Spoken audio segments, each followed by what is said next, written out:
From Los Angeles, I'm Eddie Garcia. He is Jeff Ponder in for the vacationing Doug Stolhan. Thanks for joining us for another edition of the Puck Podcast. It is Sunday, May the 25th, 2025. This is the first period of our three-period podcast. In the first period, which some of you are watching on YouTube, we're going to recap the opening games of the Stanley Cup Conference Finals. We'll also discuss some hockey headlines this week, including a new head coach in Chicago. Second period is our interview or special feature segment. I will have an interview with one of the co-hosts of Locked On Maple Leafs, David Marsutti. Going to talk about another disappointing end to the season for the Leafs. And in the third period will be our fan feedback segment. We read listener emails and also have our off-ice report updating you what's going on in our lives. You can find all three periods on Apple Podcasts, Spotify, and wherever you get your podcasts. If you like what you're seeing, then please like and subscribe to our YouTube channel. But we welcome in Jeff Ponder back to the show. He is sitting in for Doug, who is on vacation for just this one episode. He's up in Alaska. And Jeff, I know that last week, I close out the show by saying, I'm Eddie Garcia. He's Doug Stolhan, and we'll talk to you next week on the Edition of the Puck podcast. And then I hit stop. And as soon as I said that, Doug's like, I won't be here next week. So we forgot to tell everyone that he was going to be gone. So a little bit of a surprise, but we're happy to have you back as our number one fill-in for when Doug goes on vacation. I mean, if you want, I could try to talk like Doug. Is this pretty close? I have never heard anyone attempt a Doug Stolhan impression. So I will say that's close because I've never heard anyone try it. However, you sound nothing like him. So would you say that I'm the best Doug Stolhan impersonator that you've ever heard? You are the only one, so I guess I would have to say you are the best and the worst. There you go. I'll take it. That's a compliment. No, it's good to be back. Thanks for having me, and to hear that I'm the number one fill-in now after all the great guests you've had over the years. That honestly means a lot because this is still to me the premier hockey podcast, and you're the measuring stick for me. So to hear that is very cool. And for those of you that may not know, Jeff is the co-creator, co-host of the Let's Go Blues radio podcast. If you are a fan of the St. Louis Blues, then you definitely need to check that out. Speaking of which, Eddie, yeah? Did you notice that what I'm wearing? I actually was. I did not, because I was way too distracted by what's on your top of your head. We are going to get more into this in the third period of our podcast with our off-ice report. But for anyone who might be watching, or for those who aren't watching, I guess more specifically, Jeff Ponder is normally dark-haired. He has bleach blonde hair for some reason. We'll find out more about that in the third period, but it is quite distracting. It is a little off-putting, if I'm going to be honest with you. Well, my wife would agree with you. She's a smart lady. There is no doubt about that. We're going to hold that off though for the of course third period. But I did want to ask you, how are you doing? And I asked that specifically. And maybe you're dyeing your hair and going for a different look has something to do with how your St. Louis Blues season came to an end. I did an episode of my Locked On LA Kings podcast recently talking about the worst playoff losses in Kings history. And I actually think their game 4 loss this year was the worst for me personally. Now, overall, you would have to say Marty McSorley's stick measure game 2 Stanley Cup Finals was the worst historically. But for me personally, that one was worse, where they allowed Edmonton to rally in the third. They scored in the final seconds, go to overtime and lose. Your St. Louis Blues, for those who don't remember, had game 7. You had a 1-goal lead. And then 3 seconds left, the Jets tie it, and then they win it in overtime. So I guess I'll ask you again, how are you doing? And where does that rank amongst the most devastating losses in Blues playoff history?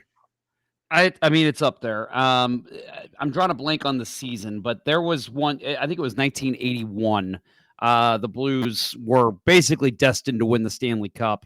And they ended up losing in the quarterfinals to the New York Rangers. And that was a team, I think they had 108, 107 points, something like that. And so that, like, historically, like, people are like, how did you lose to the Rangers that year? But for me, that was, 4 years before I was born. So, and I think it's fair. Like when you say the Marty McSorley game, clearly you look at the full history of the LA Kings. I think that's fair to say that's probably number one. But for you, I know you watched, you paid attention, but you are a all in Kings fan now. Like Correct. everything you do is LA Kings. So like, Yeah, and I'm with you. the McSorley thing happened when literally my first full year of being a Kings fan. So I was like, Yeah. oh, well, we'll be back next year. I didn't know it'd be 20 years later, that they actually finally won one. But yeah. Yep. And on the way beating the St. Louis Blues, of course, to that first win. So no, and yeah, so I'll say, let's put it like this, Eddie. Yeah. Let's Go Blues Radio is very similar to the Puck podcast in terms of, even though we're a one-team show, we do not take shows off. We do all summer. I get special interviews. I've had you on. I've had Doug on. I've had various personalities come on, like influencers, reporters, tons of people come on, former players, and so that's what I do all summer, and it's a lot of fun because it's fun to kind of flex those interview muscles. I took last week off. I couldn't do a show. I just told my co-hosts, I'm like, guys, I'm not feeling it. Like, if you guys want to do something, fine. I need a week off. And they're like, yeah, us too. So that's the first. I mean, we've had a couple kind of like you guys where like things got in the way and we couldn't do a show. That's the first time we've ever been like, let's just not do a show. So it was brutal. And for those that say like, well, the Blues have had devastating losses in the past, and the Blues weren't even supposed to be in the playoffs this year. So, yes, there is some of that, but at the same time, I truly believe this. In a Game 7 especially, and you have a 2-goal lead with 2 minutes left, you should win that game. I don't care if you're playing the NHL All-Stars. You are a professional hockey team. You should win that game. So that was brutal. I will say, for Winnipeg, I mean, I think we can all agree, right? That is the greatest game in Winnipeg Jets history. Both versions of the Winnipeg Jets. It has to be. So it was, for their fans, I was very happy for them. I've never had a problem with Jets fans. So I was happy for them, but to see it happen at the hands of the St. Louis Blues, it was jarring. It was kind of like taking me back to the late 90s, early 2000s, when the Blues just kept putting out excellent teams and they just couldn't get past the Red Wings and Avalanche and Stars. And like, it brought me back to that. And that is a dark, dark place as a Blues fan. You had rough years with the Kings. It's just, it was a let's just say a kick in the pants that I was not looking forward to. But I will say the excitement of a Game 7 was awesome. Being there was great. Seeing it live, seeing this young team come together and push the President's Trophy winners was great. And I'm looking forward to the future for this team. But yeah, that is a really tough way to lose. I do have one more question for you, and it's only because of my personal experience this year. My wife gets upset with me when I really get angry at sports, which is kind of funny because she does it when she's watching her Chargers. But apparently Right. She doesn't either know she does it, or it's just not the same thing as you doing it or watching someone else do it. Or maybe I don't realize how angry I get, and it's kind of like, you know what I mean? I don't know. So I try not to do anything too over the top as far as, when I'm watching my team and they do something that really makes me mad. So she was watching the aforementioned Game 4 with me. I think I've mentioned this on the show. I don't know. But anyway, you weren't with us. And in the third period of that game, the Kings decided we're going to not even try and score. All we're going to do is sit back and just let the Oilers do whatever they want. And it was infuriating because they did the exact same thing in Game 3 and they lost. And we're like, well, they're doing it again? Did they not just learn their lesson? The answer was no. But anyway, so she was just as upset as I was. She's like, why are they doing this? This is ridiculous. This is terrible. I'm like, I know. And I'm trying to be the composed one. So they score in the final seconds to tie it. And I screamed the F word and I threw my hat across the room. And I got up and I started walking around. And that was, for me, in that moment, being almost composed, I screamed at the word, I threw the hat, and then I just kind of stood up and I just kind of stood there. And she left the room. She went into the bedroom and closed the door. And I just had to let something else out. And I just like did like a primal scream. And then that was it. And I had to record a show that night for Locked On LA Kings. And so the next day, I said something to her like, "Hey, sorry, I kind of, let go." She's like, "Oh no, that was you. You did exactly what you should have done." She was like very understanding in that moment. She was like, "No, that was fine. That was totally fine." So obviously, it was the same thing for both of us though, because, well, actually, it wasn't, because I felt like when that goal was scored, we were going to lose. And when I watched the overtime, I was basically thinking we're going to lose. And I was expecting us to lose. So when we did lose, I just turned the TV off and walked away. How did you react when I'm trying not to rub this in here. I hope you don't. How did you react when they tied it? Because yours was even less than mine, because I think it was like 29 seconds when the Oilers scored it tied. Yours was 3. Yep. How did you react to that? And then did you watch the overtime basically thinking we're going to lose? Or were you like, okay, if we just regroup, that kind of thing? All hope was gone. So I'm with you on overtime. Okay. So let's put it like this too. Earlier in the season, like, during the Blues' crazy 12-game winning streak, one of the first games that they had to win, it was I know must win is a funny term, but like it was one of those that was like, you really need to win this one. They were playing Vancouver, who was just ahead of them in the standings, and they had like a 3-1 lead late, gave up a goal, 2 seconds left. Brock Besser skates down, scores. And when that happened, my wife made fun of me because at the end of games, I don't know how you are, at the end of games like that, I can't sit. I'm literally standing like I'm either like got my arms crossed or I'm pacing the floor. Like I cannot sit. I can't. And so when that happened, my legs gave out and I literally collapsed on the floor like a baby throwing a tantrum. I didn't say anything. I just laid there. And my wife was like, "Oh my God." And I was like, "I'm sorry. I know I'm overreacting." And she was the same way as you. "No, why'd they give that goal up?" And I'm like, "Oh, okay. So you agree with me." Same exact thing with Game 7. Very similar play, actually, too, that led to the goal. They don't clear. I will say Pavel Buchnevich is somebody who is public enemy number 1 with me because he had a chance to clear the puck or get it to Robert Thomas when they had an empty net, and he decided to shoot it from his own zone, and it sails over the net, and they get icing. Then they come down and score. So that was more the moment that I absolutely lost it. I was MFing Pavel Buchnevich, like, you moron, get off my team kind of stuff. And my wife's like, it's okay. They'll, they still got a lead. And I'm like, not for long. And sure enough, like 20 seconds later, they score. And so I did the same thing, just collapsed. I looked over at my wife and she's just like, they're going to lose, right? And I was like, yep.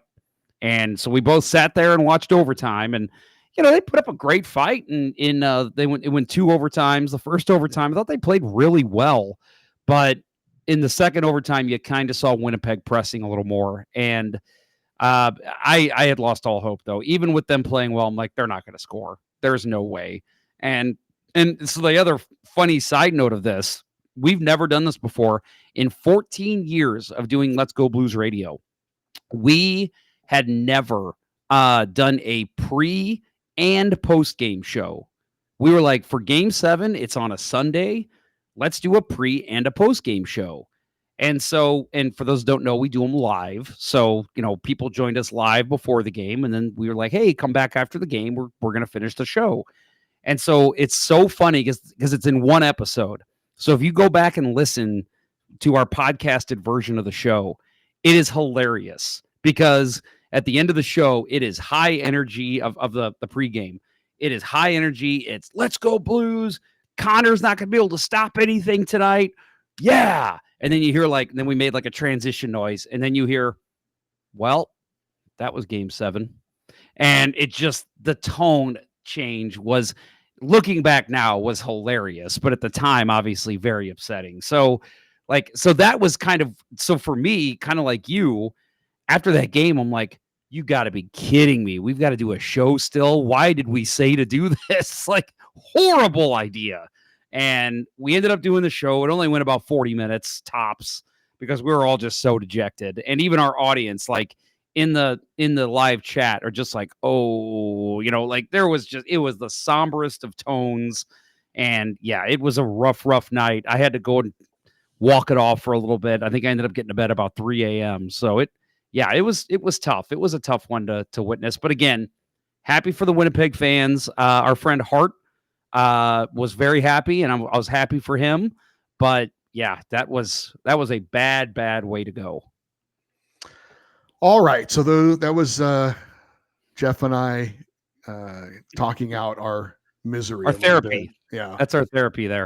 Let's now get into the start of the conference finals. We're going to begin in the East with the Florida Panthers, the defending Stanley Cup champions, taking on the Carolina Hurricanes. That is the number 2 seed out of the Metro against the number 3 seed out of the Atlantic. So Carolina with home ice advantage for the first 2 games. As far as the Panthers, how they got here, they beat Tampa Bay in 5 games in the first round, then beat Toronto in 7 games in the second round.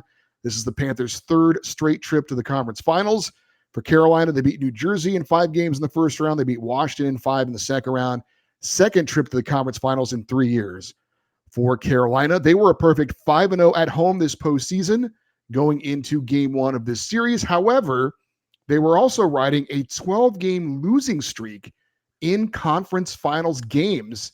The last time the Carolina Hurricanes won a game in the conference finals was 19 years ago, 2006, a Game 7 against the Buffalo Sabres, who have not made the playoffs 14 years in a row. And one of the goal scorers in that win was Rod Brindamore, who now is the head coach of the Carolina Hurricanes. So it has been quite a while for Carolina. As for game 1, Panthers get off to a good start with the first 2 goals of the opening period. Carter Verhaeghe scores on the power play to make it 1-0. Aaron Ekblad gets the second goal. But Carolina did get on the board before the period would end. Sebastian Aho scores the goal, and Florida leads 2-1 after 1. In the second period, only goal was scored by the Florida Panthers' A.J. Greer. 3-1 Panthers going into the third. More Panthers in the third period. Sam Bennett scored his 7th in the playoffs on the power play to make it 4-1. Eetu Listerainen makes it 5-1, and then Carolina's Jackson Blake would end the scoring with a power play goal, but Florida gets the convincing 5-2 victory. Sergei Bobrovsky in the win allowed 2 goals on 33 shots. Frederick Anderson in the loss, 5 goals allowed on 20 shots. And this was a crazy start, I thought, to this game, Jeff. They were absolutely, both teams were flying all over the place, hitting each other. It was the most, I think, intense start to a playoff game so far this playoff. I thought, playoff action, obviously it goes up a notch from the regular season. And I remember watching, I'm like, none of the playoff games the Kings played was something like this. I just thought it was really, it got my attention. I'm like, there's no way this series could be like this. But Carolina looked like they were trying to get the frustration out of all those past Eastern Conference losses out of them by just flying everywhere and hitting everything. And it didn't work. Florida's like, yeah, we can do this. You guys want to play this kind of game? We'll do that. And then they absorbed that very easily. And obviously getting the lead certainly helped take a little starch out of the building, and they go on for a convincing game 1 win. I want to kind of save some thoughts here of the series as a whole for when we finish up here with game 3. But I would agree. The first period of this game, it was like, I can't imagine 2 other teams being able to do this, like the way they're playing, because Carolina they're going to beat you with speed. They are very quick. They generate so many chances on the rush. And I just thought, man, Florida, like, here's your opponent, Florida. This is the team that's going to take you out. But Florida, people always kind of forget. We remember, we obviously know them as the tough Florida Panthers that play this big boy game. They're quick too. They are a very quick team, and they're a very good and skilled offensive team. So for Florida, it was like, okay, this team's going to come out with speed. and they're going to try to play our game and hit us, we're just going to do the same thing to them. And so again, in this first period, and I agree with you, I think the first period of this series of game one was one of the best periods of the entire playoffs. Just seeing them flying around like that, I'm like, good Lord, like I'm going to get whiplash looking up and down the rink here. But I don't know. I know a 2-goal lead is, some people say, it's the worst lead in hockey, or some people even say, oh, a 2-goal lead in the playoffs, that's all you need. But I will say, when AJ Greer scored in the second period, I just felt like it was like the air being left out of or taken out of a balloon on the Carolina Hurricanes. I just kind of felt them slumping kind of back and just being like, oh God, Florida, why are we having to face them? And then, as you mentioned, the third period, 2 more goals from Florida. Jackson Blake scores late to make it a 5-2 game, but it just felt so deflating for Carolina. And I thought, man, they have got to come out with even more jump in the second period, which is hard, or I'm sorry, second game, which is hard to do because, like we said, they came out with so much vigor and fire, and it was just, oh, look out, Florida. But Florida just played their game. The team that's gotten to the Stanley Cup Finals 2 years in a row, and it's pretty clear it's going to be 3 years in a row here. But yeah, it was a high tempo game. But yeah, I felt like, man, if Carolina's got a chance, they're going to have to do this even more in game 2, which is a tall order. So the conference final losing streak now extends into another season, but game 2 again on home ice for the Hurricanes, but they do not get the first goal of the game. That would be the Florida Panthers scoring just a minute 17 in, and Gustav Forsling gets his first goal of the postseason. Matthew Tkachuk then snapped a 9-game postseason goal-scoring drought to make it 2-0, and then Sam Bennett adds a power play goal, his 8th of the postseason. And this one felt like it was already over after the first period with the Panthers holding a 3-0 lead. Second period, Carolina would get the next goal to try and get back into it. But Sam Bennett would answer immediately with his 9th of the playoffs.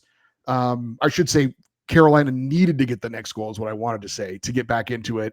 But it would be the Panthers extending the lead to 4-0.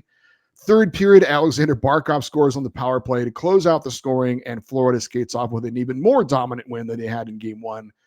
5-0. Sergei Bobrovsky, 17 save shutouts, only 17 shots on goal for Carolina. Third shutout this postseason for Bob, 6th of his career. In the loss, Frederik Andersen, who was probably the best goalie, certainly statistically, after the first 2 rounds. He allowed 4 goals on 16 shots and got replaced to start the third period by Pyotr Kochetkov, who allowed a goal on 5 shots. Sam Bennett was an absolute beast in this game. 9th goal of the postseason, tied with Mikko Rantanen at that time for the playoff lead. He also had a huge hit behind the net on Dmitry Orlov. He was everywhere. Andrei Svechnikov was horrible in this game for Carolina. He had 2 turnovers that led directly to goals. He took a stupid penalty that led to a power play goal, and he had 0 points in the game. Gustav Forsling, the 18th different Florida Panther to score this postseason. Also the 13th goal from a Florida defenseman. The only regular in the Panthers lineup yet to score a goal is Evan Rodriguez, but he's racking up the assists, so it's not like he's not doing anything. Florida has outscored their opponent 22-4 in their last 4 playoff road games as they sweep both games on the road to open up this series. And Carolina's losing streak in the conference finals now at 14 in a row. Remember, they were 5-0 at home going into this series, and they've dropped the first 2 on the road being outscored. First 2 at home being outscored 10-2. So needless to say, a horrible start to this series for Carolina. They were one of the best home teams all year, and to lose the first 2 games at home to a very, very powerful Panthers team obviously is a tough way to go. Yeah, I mean, you mentioned the stars are shining for Florida. Gustav Forsling, obviously, you get a contribution like that as a goal. That's massive, ends up being the game-winning goal. But you mentioned Matthew Tkachuk, Sam Bennett, and who's the other? Barkov, Alexander Barkov. All the goal scorers for Florida. And it's like, where is the talent in Carolina? What are they doing? And you look at you mentioned Svechnikov, awful game. He has been, to me, even in the wins sometimes, hot and cold for Carolina in this playoff, and awful game for him. But you look at the offense for Carolina, 3 shots in the first period. That is unacceptable. You just lost a massive game 1. You are riding a ridiculous streak where you can't win in the Eastern Final, and you're putting up 3 shots in the first period of game 2. Unacceptable. Then only 4 in the second period. It wasn't until the third they hit double digits. They got 10 shots in the third, but it's just, and obviously a testament to Florida playing really sound defensive hockey, controlling the play, dictating the play. But I mean, you gotta figure it out, Carolina. And you mentioned, Svechnikov. How many shots did he have in this game? 0. Svechnikov, 0 shots on goal. Seth Jarvis, 0 shots. Stankoven, that's what I call him. 0 shots on goal. I mean, it's unbelievable, the names here. Aho with only 1 shot. I mean, these are the guys that need to be dictating the play. And if not, you're getting contributions from your third and fourth lines. That's not happening either for Carolina. Somebody needs to step up, and it's just not happening. And again, like, you've seen some excellent goaltending from Frederik Andersen. Not anymore. Not in this game. Not in game 1. And so nobody is stepping up to rally the troops right now. And it's looking, even at this point, just being down 2-0, but going to Florida, it's not looking good for Carolina. You got to hope that they can come in game 3 and, again, sound the alarms like, let's go, boys, and hit your stride. And we're just still, at this point, after 2 games in the series at home, we haven't seen it from Carolina. The only down note for Florida was they lost forward Sam Reinhart. He took a hit in the knees from Sebastian Aho. There was no penalty called on the play, but it was a dirty-ish hit, I would call it, on Sebastian Aho. Reinhart would be out for game number 3. They are saying he's day-to-day, so they don't think it's a long-term thing, which obviously is good, but would not play in game number 3. And we would have a big move by head coach Rod Brind'Amour. Frederik Andersen not starting.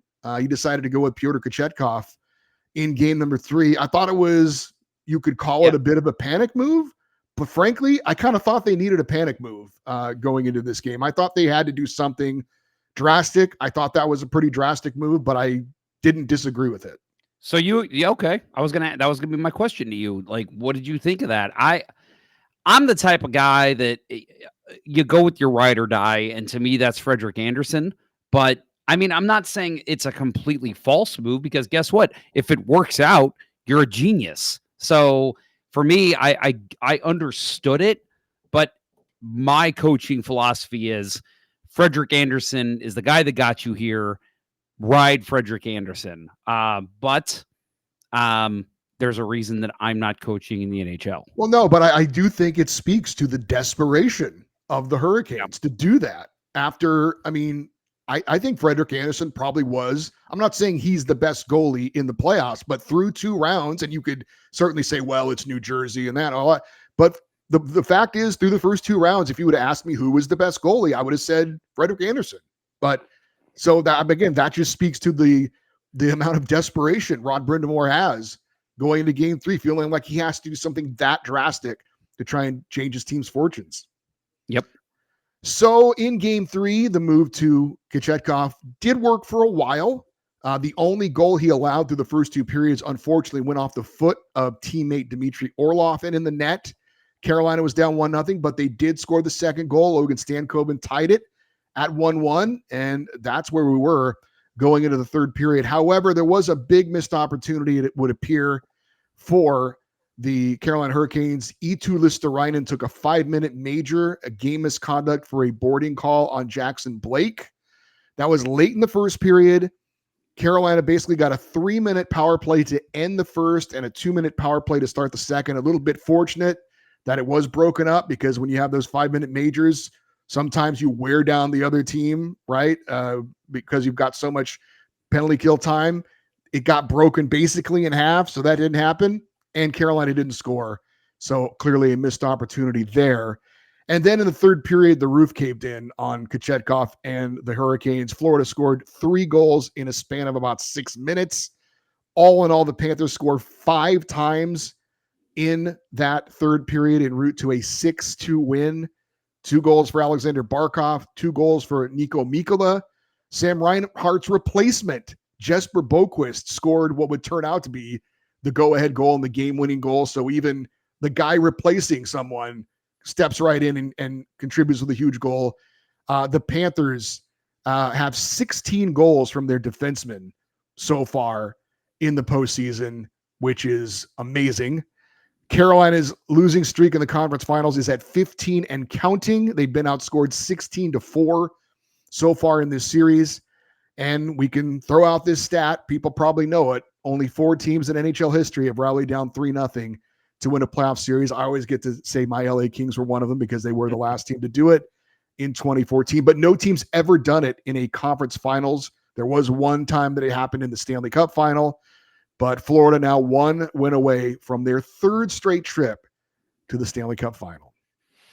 Yeah, and I know I've talked a lot about Carolina and probably not giving enough credit to Florida because they have just been tremendous. And I feel like they've just gotten better. And same as last season. They've just gotten better as the playoffs have gone along, which is scary for other teams. But so for me, the second period I thought was Carolina's, outside of maybe game 1, period 1. I thought the second period of this game was Carolina's best period. Yes, they did not score on that 5-minute major, but I thought, and this is what I wanted to say early on, I feel like Carolina, you mentioned the frustration of them going out and hitting everything that was skating in game 1. I feel like they're trying to match the intensity of Florida with their physical play, which, okay, I get wanting to be physical and make it hard for guys like Tkachuk and Barkov to find open space. But to me, what got you here is your speed. And I just feel like they're not utilizing that. And again, probably credit to Florida for shutting that down. But like the breakouts, I'm not seeing them go north-south. They're going more east-west, which is fine if it works for you, but it ain't working. And I just feel like that speed component that made them so good all year, we're just not seeing it. They're not forcing and dictating the play. They're trying to match Florida's style of beat them up and then choke them by putting the puck in the net. I'm just not seeing it from Carolina. Again, I think maybe part of that is just Florida's been fantastic defensively. But that's my biggest problem with Carolina's play. Fun, quick story I wanted to tell you. So we were out last night for a buddy's birthday. And so we were at a bar out here in St. Louis. And we were watching the game. And so my buddy had to go get something out of his car and then went to the bathroom, then went to the bar, grabbed a drink, came back to the table. In that time, he sits down and he goes, what is that's not right. And we're like, what? And he's like, it was just 2-1. How is it 5-1? And we're like, oh, yeah, they scored 3 goals in like 3 minutes. And he's like, how did I miss all that? It's like, you picked a bad time to go to the car, dude. So it's just, it was just like that. The game just turned. And like you said, the roof collapsed, the wheels came off the wagon, whatever you want to, what metaphor you want to throw out there. It happened to Carolina. I mean, I know it's never happened in the conference final. The way this team has played, I do not see them coming back from this one iota. There's no way. I don't even see them winning the game. I think Florida takes it Monday night. And yeah, I'm disappointed in Carolina. I do think we may see Rod Brindamore's last game behind the Carolina bench in game 4. And he'll get picked up somewhere else. But yeah, but all credit to Florida too. Again, I've been focusing a lot on Carolina just because I really thought this is going to be an exciting series. 7 games. It has not been. Florida has ran away with this series so far. And, guys, like you mentioned all the defensive goals. Nico Mikkola is scoring 2 goals in this game. Just the names that are having big nights. That's what you need to win a Stanley Cup, and it's happening again for Florida, and they were just playing some excellent hockey, shutting them down. And then when you do get around them, there's Bob to make every single save he can. So kudos to Florida for this, but a lot of disappointment for me on Carolina. I just do not think they had it in this series. Well, I'm surprised to hear you say you think Rod Brind'Amour is going to get fired, because I would be shocked by that. Although it is the NHL and coaches come and go. Not saying I agree with it. I would be very surprised that happens. Even in the NHL, I would be surprised that happens, but we shall see. After game 2, I said on the Locked On NHL Game Night show that I'm doing, forget about will Carolina win the series. I don't know that they'll win a game. And it certainly looks like that's going to be the case. They just cannot handle the Florida Panthers. And I'm so impressed with the Panthers, who I picked to lose in the first round, by the way, to the Lightning. They just are so composed. They just go about their business. They never seem to lose focus on what they're doing. And they don't even like, it could be a scoreless first period or a scoreless second period. And they're just like, yeah, eventually it's going to happen. And they just explode, and they wear you down. And they look fantastic to repeating as Stanley Cup champions, but they still have another series yet to go. Well, they still haven't finished this yet, but you know what I'm saying. I agree with you.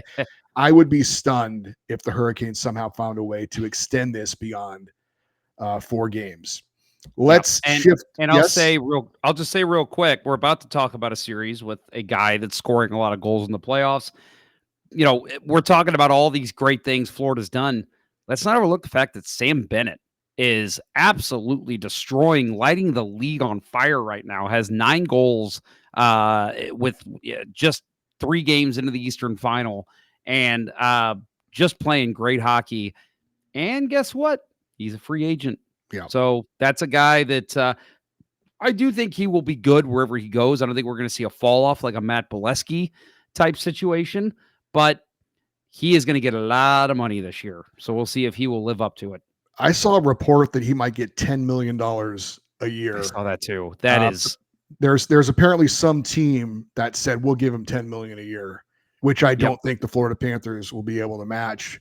And that's something, but he's the type of guy, I don't even care what he does in the regular season, because I know in the playoffs, he's a difference maker. And that's when you talk about a guy like a Mitch Marner, who puts up all the gaudy stats in the regular season, the 100-point player, and you're like, oh man, we got to get that guy, and he's probably going to be the most sought after free agent. I'll take Sam Bennett. You can have Mitch Marner. I'll take the guy who gets it done in the playoffs over the guy who has the great regular season every time. Well, and that's what I always say about Jordan Binnington, because people are always giving him grief, and it's like, he's good enough to get you to the playoffs. That's all you need, because once you're in the playoffs, he's money. So give me that over a Connor Hellebuck any day of the week. All right, let's go over to the Western Conference Finals. The Dallas Stars taking on the Edmonton Oilers. That's the number 2 team out of the Central against the number 3 team out of the Pacific. Dallas made it to the conference finals by beating the Avalanche in 7 games in the first round and the Jets in 6 games in the second round. This is the Stars' 4th trip to the conference finals in 6 years. Edmonton beat the LA Kings in 6 in the first round, beat Vegas in 5 games in the second round. 2nd straight trip to the conference finals, 3rd conference finals appearance in 4 years. And yes, a rematch of last year's Western Conference Finals, won in 6 games by the Oilers over the Stars. Edmonton did not have goalie Calvin Pickard to start this series, still out hurt, didn't even make the trip to Dallas, so there was no doubt who would be in net for the Oilers for games 1 and 2. That would be Stuart Skinner, of course, unless he got pulled. And I think, I'm trying to remember, Olivier Rodrigue or something like that is like the backup goalie for the Oilers right now, or I may be wrong on that, but it's like someone like, who? So it's Stuart Skinner for games 1 and 2, unless there is a disaster. That is a great question. Yeah, Olivier Rodrigue. Good for you. I can't tell you one thing about that fella. I don't know anything about him. I was wondering that. I'm like, well, then wait, who was backing up Skinner? I'm guessing he played a lot in. I'm guessing he played a lot in Bakersfield this year. Olivier Rodrigue. Probably. You know.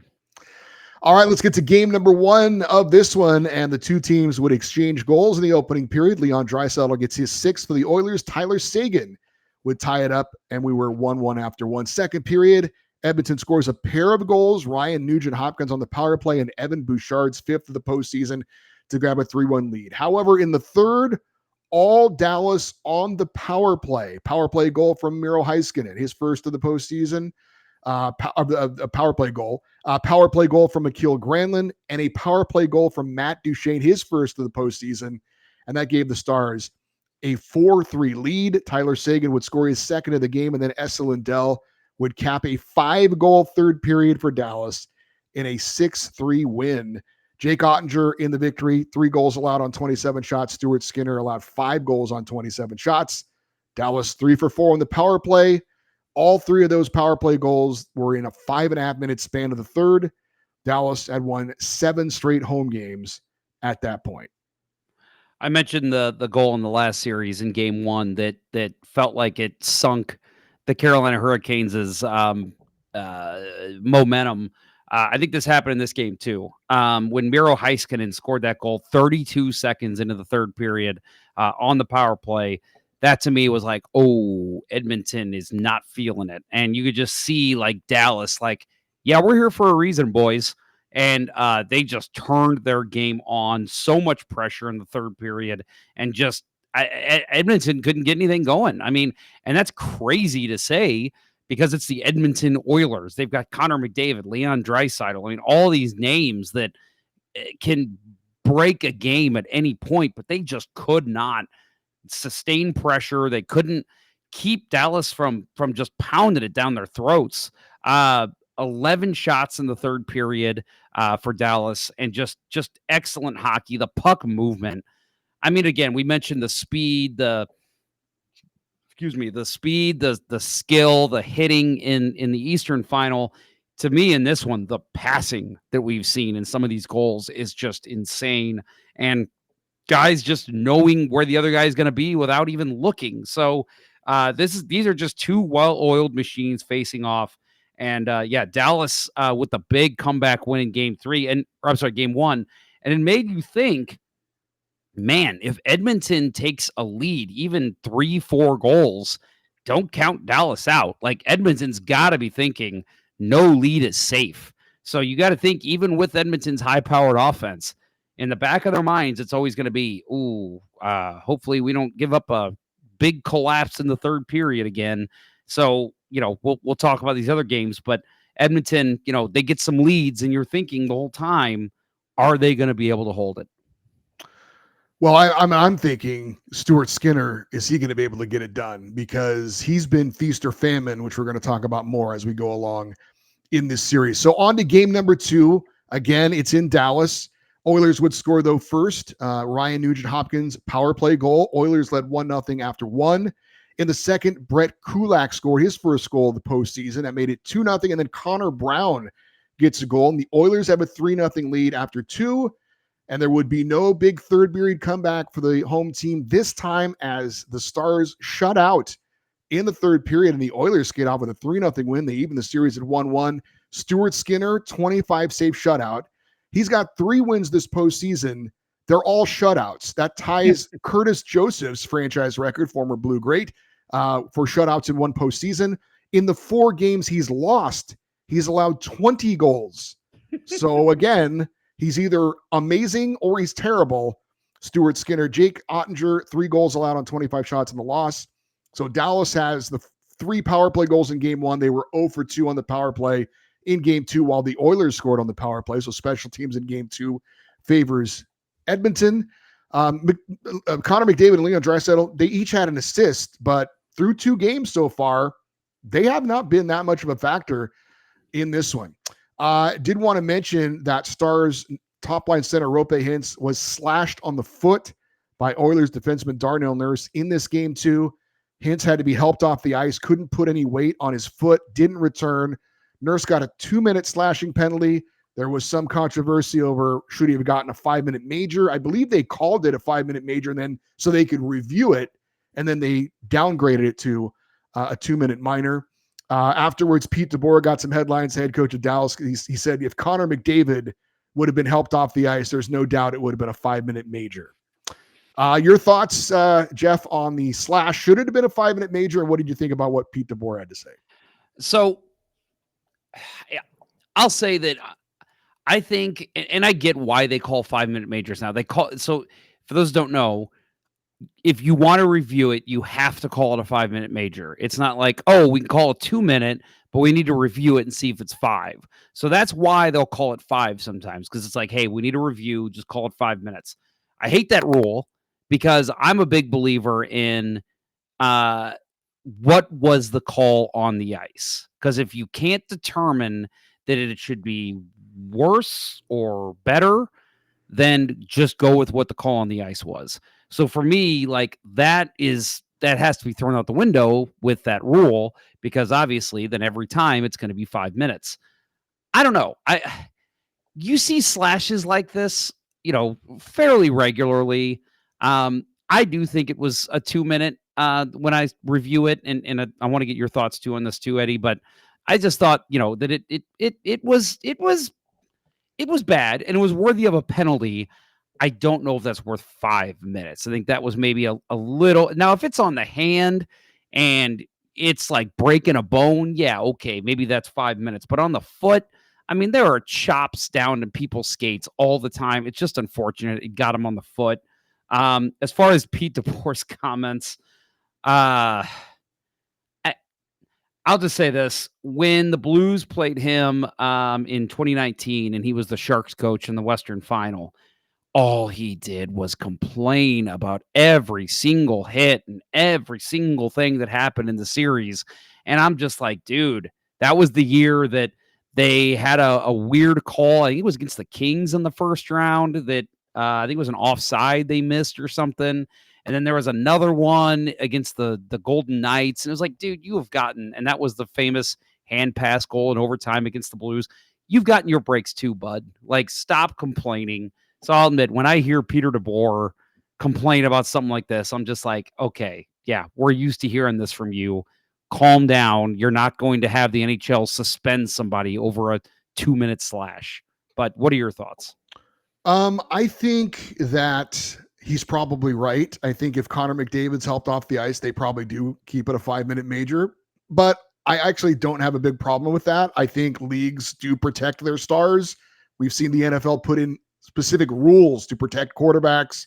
So he's probably right about that. I would agree with you, though. I mean, look, he chopped him on the top of the foot. And anybody, you and I have played hockey, there's no real protection there on the top of your foot. So I don't agree. Some people are like, oh, he was diving. He was trying to get a call. No, he's not going to leave a playoff game and not come back unless he's really hurt. And you can break a bone on your foot and top of your foot like that. But I don't know that there was any specific malicious intent on that. It's the kind of thing you see a lot. He got him kind of in the wrong spot, I would say. So I agreed with it being 2 minutes. I probably wouldn't have, if they would have called it a 5-minute major, I'm not going to say it's the worst call I've ever seen. But I thought if you were going to put a gun to my head and ask me, is that 2 or 5? I probably would have said that's 2. Yep. And I think it's different too. If he's just skating by him and he just lumbers down on him, that's a totally different situation.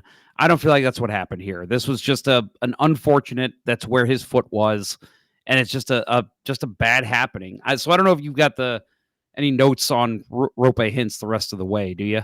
Well, he's not playing in game 3. Right. So we don't know what his status is going forward, but clearly he's obviously injured.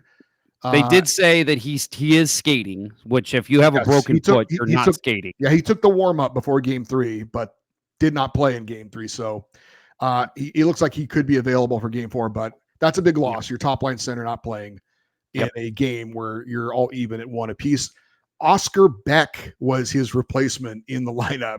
A guy I'm not real familiar with, to be totally honest with you. I don't know much about Oscar Beck, but that was your he's got a big hit single in the 90s called Loser. I don't know if you ever heard that one. I have heard that song. Yeah. That's Oscar Beck. Yep. Yeah. I related to that song a little bit back in the day when I wasn't getting any dates. Oh yeah. Let's go on to game 3 as the series would shift to Edmonton. And for the 3rd straight game, it would be the Oilers scoring the first goal after they got a bit of a break. Evan Bouchard would score on a one-timer from the point. That was right after there was no penalty called on the Oilers for a delay of game.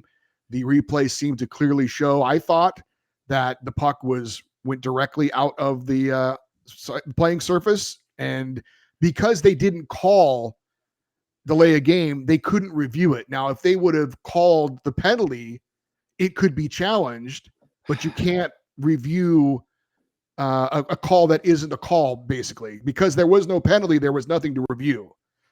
So it clearly appeared that the Oilers got a break. They took advantage of it. They get the 1-0 lead. And then right after, they score the second goal of the game as well. A 3-on-2 break. Connor McDavid give and go with Ryan Nugent-Hopkins, and McDavid scores to make it 2-0. And I know, having played hockey, what the proper thing to do is in that situation. But I always think if it's Connor McDavid and he passes the puck, let the other guy shoot it. Don't let him give it back to McDavid. I would rather that guy score than him give it right back to McDavid and have him score. But I get it. You're playing the pass. You move over and he gives it right back. But it's like you've probably played against teams where it's like, you know who the star is on the other team. You know who the guy is. Yes. And so your thought is, oh, I just need to take the good guy. guy. I'm going to let the other guy beat me. I'm not letting exactly. like, especially in beer league hockey, because you'll have those guys that are playing 2 levels lower than they should so they can be the superstar. I'm never leaving that guy. You can pass it to anybody else, and I'll let him have a breakaway before I let you shoot the puck on like a 2-on-1. So I know it's not exactly the same thing, but still, I always feel like when it's that guy, or if it's a player who's just red hot, make them give up the puck and don't let them get it back. But anyway. Yep. I'm with you. I agree. So obviously Edmonton taking advantage of perhaps some good fortune there by not getting the penalty called on them and then scoring 2 goals almost immediately after. Second period, the two teams would trade goals. Defenseman Liam Bichel would get the Stars on the board, cut it to 2-1, but in the final seconds of the second period, Connor McDavid would strike again. His second goal of the game, 4th of the postseason. That's just such a killer for the Stars, because you think, all right, we're back in the game going into the third. And then when you give up those goals right at the end of a period, it just feels so much worse going into the intermission. So it's 3-1 Edmonton. Let me ask you, do you have your notes might be a little dated. There was one of those goals. It was actually not Bichel. It was a guy that we didn't even know has been playing this whole playoff. Jason Robertson ended up deflecting that shot in. Oh, really? Okay. Yes. So Jason Robertson gets his what number, Eddie? What number goal is that? It's his first. That's his first goal. Jason Robertson. I mean, it is crazy. Obviously, Dallas is pretty loaded. How that guy that's his first goal. And I know he was out for a little while. Yeah, he's not 100%. He clearly isn't. But you need more from him. If he's going to be in the lineup, he needs to contribute. And as with Austin Matthews, who got a lot of attention in his exit interview by saying, I was hurt all year, blah, blah, blah. I mean, if you're as Doug and I have said it a million times, and I get it. We admire the guys who play hurt.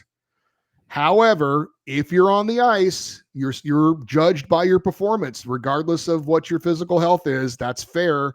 And so Jason Robertson has not obviously been a factor. He needs to be. He's not 100%, but when you're out there, you're judged by your performance. I say the same thing you do, except that my exact phrase I use all the time is, if you're healthy enough to play, you're healthy enough to be held accountable. Right. And to me, you're not contributing the way you should. Now, if he was playing 4th line minutes and killing penalties and doing a lot of the other small things, okay. But I just feel like he has just been non-existent for Dallas throughout this playoff. You're right. So scoring correction. Jason Robertson gets his first of the playoffs. I did not see that, so thank you for touching up my work there. So it's a 3-1 lead for Edmonton going into the third, and in the third, it's all Oilers. Zach Hyman scores 2 goals, and then John Klingberg iced it with a power play goal. And Edmonton skates off with a 6-1 victory. Stuart Skinner, no shutout this time, but allowed just 1 goal on 34 shots. Connor McDavid and Zach Hyman, a pair of goals. Ryan Nugent-Hopkins had 3 assists. For McDavid, he now has 22 points to take over the postseason goal scoring lead. Jake Ottinger allowed 6 goals on 24 shots. Didn't get a lot of help, though. Edmonton now 5-1 at home this postseason. Dallas 2-5 on the road this postseason. They have scored less than 2 goals per game on the road and allowing 4 goals per game away from home this postseason. So game 1, Stars go 3 for 4 on the power play. In games 2 and 3 combined, they're 0 for 4 with a man advantage. Mikko Rantanen has been terrific this postseason with 20 points, but so far in this series, no goals. Edmonton has probably outplayed Dallas, I would say, in 7 of the 9 periods so far in this series. I would thought the second period of game 3 and probably the third period of game 1 were clearly Dallas. Every other period has either been even or advantage Edmonton, and that's why they lead this series 2-1. Well, and you mentioned and I agree with you, second period of this game, it was all Dallas. This was earlier today for us as we record Sunday night. I was amazed. I was like, and again, like, say what you want about Stuart Skinner. I still have my doubts, but he made 20 saves in the second period alone. That's insane. That is elite goalie status when you can do something like that. So I'm not calling him elite. I'm saying he played elite in this game. He was fantastic. And if he can keep that up, this is going to be, we're going to be seeing the Cup come back to Edmonton this year. I don't think he can keep it up, but go ahead. I don't either. I do not either. I'm with you. I think he's got to prove it a lot more to me before I will think we'll see another performance like this. But I think before the Oilers season is over, we will see Calvin Pickard. Yes. But you have to say Stuart Skinner has to be one of the more mentally strong goaltenders in the league to be able to be benched, to be able to lose your job and then get thrown back into huge games and throw shutouts. I mean, you got to give him his credit. I mean, that's all there is to it. I mean, yep. He's a very mentally strong person. Yeah. And yeah, I mean, I agree with you. I mean, I remember in high school, I got benched on my high school team because I had 2 goals go off my skate. And my coach was like, I'm tired of you scoring on us. And so I got benched for the third period. I remember just thinking, literally walking out of the ring, talking to my dad and being like, I think I'm done. I'm never going to play again. And he's like, what? Just because you got benched?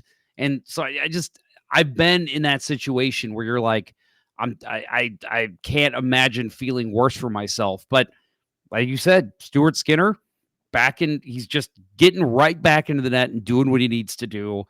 Kudos to him. I did see I got a funny message from a friend of mine who lives in Dallas, big Stars fan. He said something along the lines of salt in the wound with John Klingberg scoring the 6th goal of this game on the power play. Obviously, strong Dallas ties for John Klingberg, but I was happy to see him score, though, even though I know it was against his former team, and I've got a lot of Stars fan friends. First goal this season, he has had to battle back very hard to get to where he is, and to see him put one on the board, I was very happy for him, and a rough third period for Dallas, but man, and I even thought after McDavid scored late in that second period, you mentioned that being a backbreaker goal, I thought, man, but Dallas just had such a good period. Like, it's only 2 goals. You got Stuart Skinner. You don't know who you're going to have every period. I thought, man, Dallas, if you come out with some fire, you're still in this game. Well, then Zach Hyman scores 3 minutes into the third, and it's just, okay. At this point, I think it's over. So, yeah, Dallas, I mean, it's only a 2-1 series at this point. You're hoping to get your number 1 center back for game 4. I think they're still very much in this series. But, yeah, just games 2 and 3 for Dallas, just heartbreakers. I mean, you can't pot 1 in game 2, and you only get 1 when you have 34 shots in game 3 on a guy, again, that like is kind of known for, are we getting a good or are we getting a bad goalie today? They've gotten the good goalie twice in this series. So, yeah, just very rough for Stars, but I mean, Oilers they're looking like the real deal right now. Yeah, like I said, I think they've been the better team in like 7 of the 9 periods. So that tells you obviously they've been the better team in the series. But I do agree with you. If Dallas can get a big effort in game 4, pull out a victory, and then you go, it's a best of 3, and you've got 2 of the games on home ice where you've been pretty good. So this doesn't feel quite like the other series where we would be shocked if Carolina even won a game. So this one is Not quite, but it certainly is leaning towards a rematch of last year's Stanley Cup final, but a huge game for coming up for the Dallas Stars. Give me 7 games in this series. This has been, I mean, I know we've had 2 blowout, well, kind of 2 blowouts, 1 definite blowout win. But I mean, this has been a very exciting series, exactly what I wanted out of these 2 teams. So yeah, give me 7 games all day with this one. All right, let's do a quick hit on some of the NHL news from the past week. We have a new head coach in Chicago. His name is Jeff Blashill. You probably know that name. He was the head coach of the Detroit Red Wings for 7 seasons. They only made the playoffs once his first year. Most recently, he was an assistant coach with the Tampa Bay Lightning. Not exactly the sexiest name. He took over a team in Detroit, obviously, that was in a rebuild, and he's taking over another team that's in a rebuild. So he didn't get it done in Detroit. Makes you wonder if he's going to be the guy to get it done in Chicago. I know he was not their first choice. I know they wanted the head coach out of the University of Denver. I'm blanking his first name. I know his last name's Carl. That was their first choice, and he said, no thanks. So they, I guess, settle for Jeff Blashill. David Carl. Thank you. Yep. Well, it's funny because little peek behind the curtains for us before the show. I just kind of asked you, like, anything I need to be ready to discuss, and you were like, well, normal stuff, and obviously the Blackhawks hiring a coach, and I'm like, the Blackhawks hired a coach, and like, it just totally escaped my mind because this is not sexy, as you said. This is not a flashy signing. It reminds me of when the Seattle Kraken named their first head coach. Who was it? John Hines? Was it Dave Haxtell? Dave Haxtell. That's who it was. Yep. Yeah, and I remember just seeing Seattle hockey fans being like, really? You couldn't get anyone like more flashy than that for your first coach? And that's kind of how I feel here. Like, you got Bedard. You're going to get another huge draft pick this year. You got a bunch of younger guys coming up, and there's some excitement around the Chicago Blackhawks, and you go get Jeff Blashill. Now, I will say, to his benefit, because obviously we know him kind of as a rebuilding team coach. He was there for the very start, right? For the Detroit Red Wings. He's coming into a Chicago Blackhawks team that is, for their sake, hopefully going to start the upswing this season, start coming back into relevancy. Maybe, I don't want to say start battling for a playoff spot, but at least not being bottom of the NHL. So I do think that there is a little, give them a little bit of time before you judge this, Blackhawks fans, because I do think maybe there is something there that the Blackhawks were in love with after speaking with him and looking at his body of work. Again, I'm not super sold on this either, but I'm willing to see what he can do. I do like, and I know that the conversation is always the NHL is an old boys club, but a lot of times we see these guys, like I think of like a Davis Payne, who I know you're familiar with, who just had a chance and then just never got another chance. And again, I'll say this. I actually thought Davis Payne did a great job as the Blues head coach in the short time he was here. So I do like seeing a guy get a second chance, even though he's been here before. So I'd say give him a little time, Blackhawks fans. Let's see if he can make any kind of difference with this Blackhawks young team. And hey, you know what? In 3 years, if this team's in the Stanley Cup playoffs and you've got Jeff Blashill behind the bench, you're going to love him. So just give him a little time. Brendan Shanahan is out as president of the Toronto Maple Leafs after 11 seasons. He oversaw the rebuild in Toronto, drafted Austin Matthews, put the core four together. Of course, a lot of great success in getting to 9 straight playoff appearances, but never a deep playoff run, never made it to the conference finals in his time, and that's why he's now out of a job. No, I mean, not surprising, right? I mean, you got to start cleaning house with this. Obviously they did win a second round. Well, they won 2 games in the second round this year, which we have not seen from this team since I was in high school. Which is saying a lot because I'm 65. So yeah, that is true, Eddie. I'm older than you. I don't think so. No, but no, it's been a while since we've seen them even win a second round game. So, they've obviously made some strides, and I think Craig Berube's done a good job behind the bench for them. I do think they need another voice at the top of the organization for them. They need to do something. They can't just keep rolling out the same exact squad every year with a couple minor tweaks. They've obviously got some free agents up this year. This was the right time to do it, and I think Shanahan will be back as president somewhere else for an organization. I think this is, I'm not blaming him for all of this, but I do think a change at the top is necessary for Toronto at this point. I don't think they've announced if they're going to actually replace him. They might just not fill the role of president of hockey operations, just have the GM report to the owner. I mean, not every team has a president like that. So anyway, I always kind of wonder what their day-to-day is like, right? Yeah. Like Doug Armstrong right now is he's called the president of hockey operations and general manager for the St. Louis Blues. But some teams, like you said, back when the Blues had John Davidson as their president and then Larry Plow as their GM, I'm like, what is Davidson doing all day? What is he doing that Larry Plow isn't?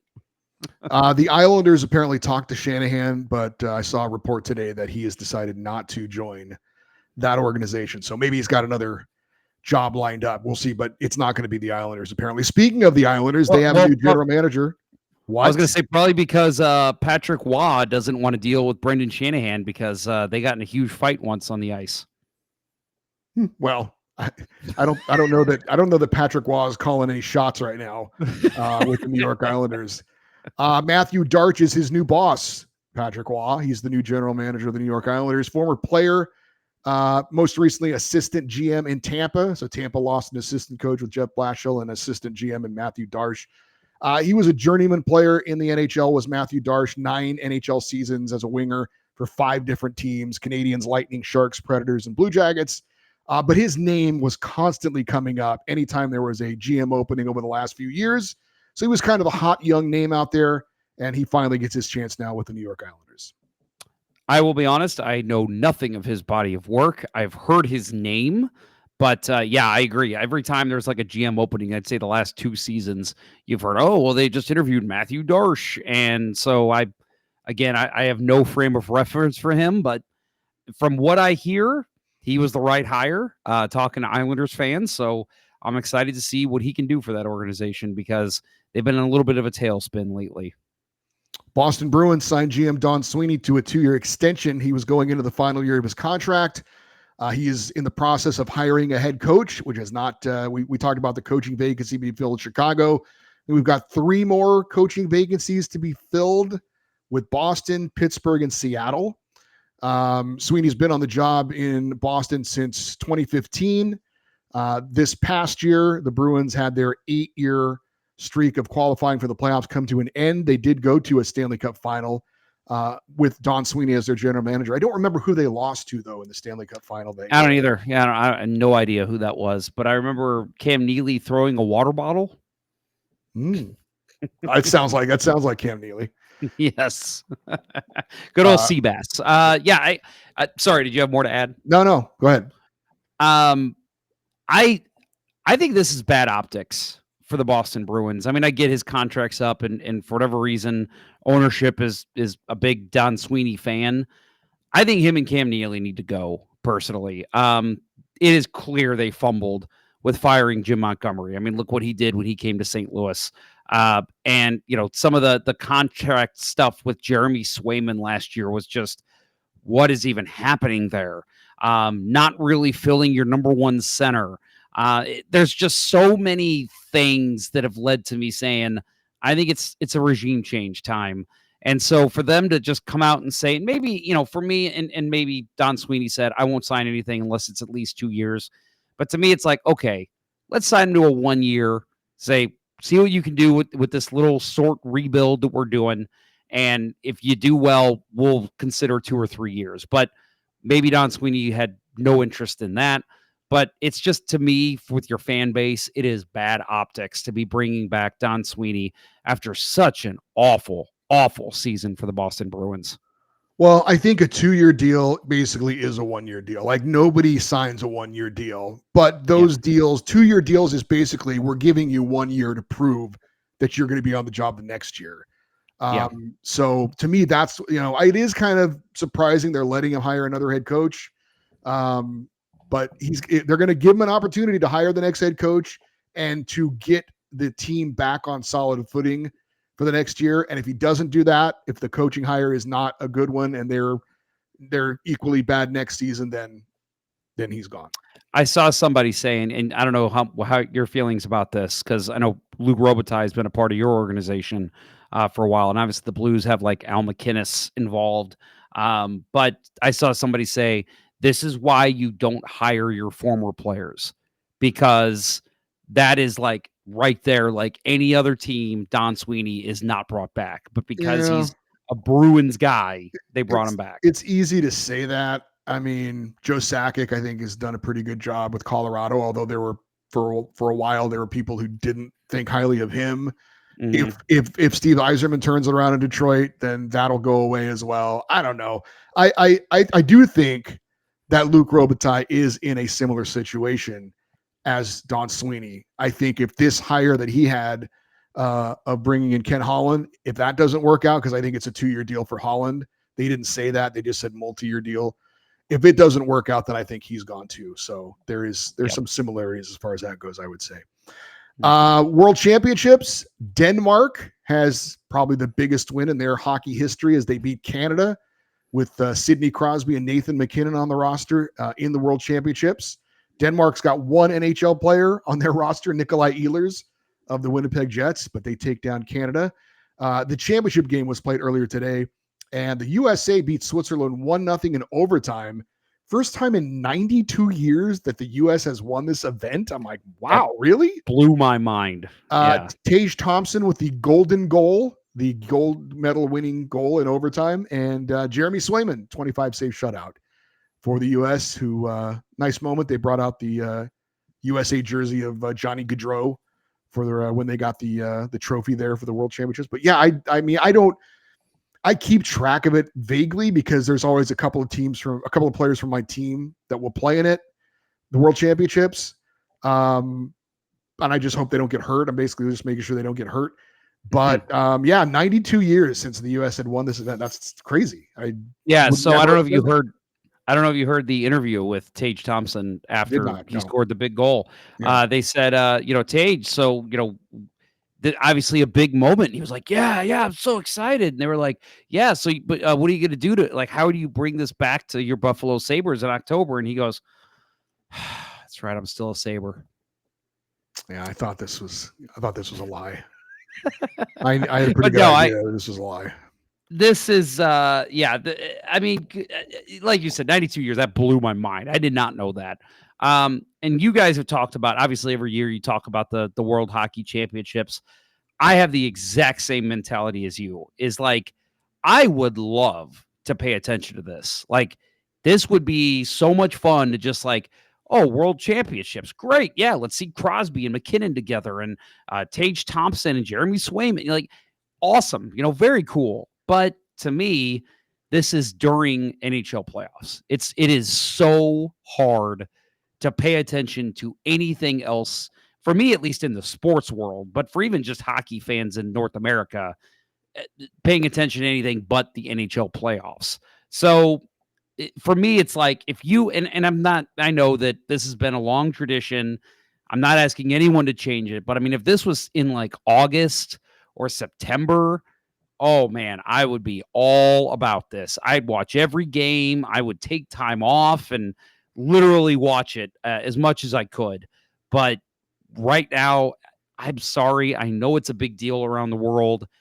I could not care less right now. I am watching the NHL playoffs. Yeah, so am I. I did one more note. The International Olympic Committee notified Russia that they are not going to be allowed to participate in the 2016 Olympics in Italy. So no Alexander Ovechkin at the upcoming Olympics, which is too bad. And I will just say, I'm not a big political person, not endorsing anything that the Russian government has obviously done over the last few years. But I think this is ridiculous. I don't think these players have nothing to do with what their government does. I think they should be allowed to participate in the Olympics. I think they should be. I don't know if they're still doing this in other sports. I know for a while, they were not allowing any Russian athletes to participate in like, tennis majors and Yeah. soccer events and things like that. Maybe Well, that's, I don't, if that's still going on, maybe hockey is saying we don't want to be the one that allows it. We don't want to have that heat. I don't know if everyone else is still doing it, they don't want to be the one that's not doing it anymore. But Alexander Ovechkin, even if he is a Putin guy, he doesn't have anything to do with what his government does. They should be allowed to play in sport. I've never agreed with this. well, it's okay. So I'll say that I work very closely with a friend of mine who's trans, and don't worry, this is going somewhere. And so I mentioned something about wanting to eat Chick-fil-A, like, oh, I really feel like Chick-fil-A today, and she kind of gave me a funny look, and I was like, oh, I'm sorry, yeah, she's like, what? And I was like, Chick-fil-A, they can't talk about Chick-fil-A with gay or trans people, and she's like, no, I don't give a crap about any of that. She's like, if you like their food, go eat there. Who cares? She's like, they have their political views. Sure. I like Chick-fil-A. I don't care. And I'm like, she's like, it's food. And I'm like, thank you. I agree with you. Like, I don't care what the political stance of the food that I'm shoving in my mouth is. And I agree with you on this. I think at first it started because there was a doping scandal, right? Like that's where all of this Russia thing kind of started. But now it's moved into, well, it's because of this war. We can't let Russia participate. And I agree with you. Let's see the best of the best, and that whole, and I don't know if they're going to do this or not, but I know for a while they were doing that United Olympic Athletes of Russia or whatever. Like they couldn't fly the Russia flag, but they could still participate.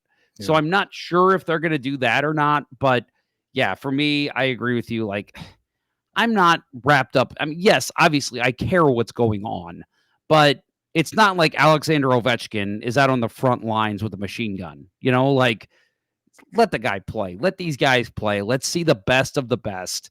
And if Russia says we don't want to participate, that's a whole other thing. Fine, you don't need to.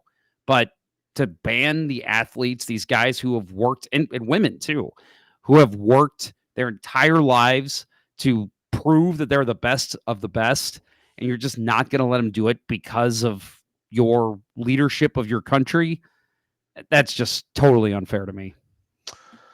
All right, that will do it for our first period of our YouTube show. If you enjoyed this, we would like for you to check out the rest of our show. We have a second and third period coming up, an interview, and also listener emails.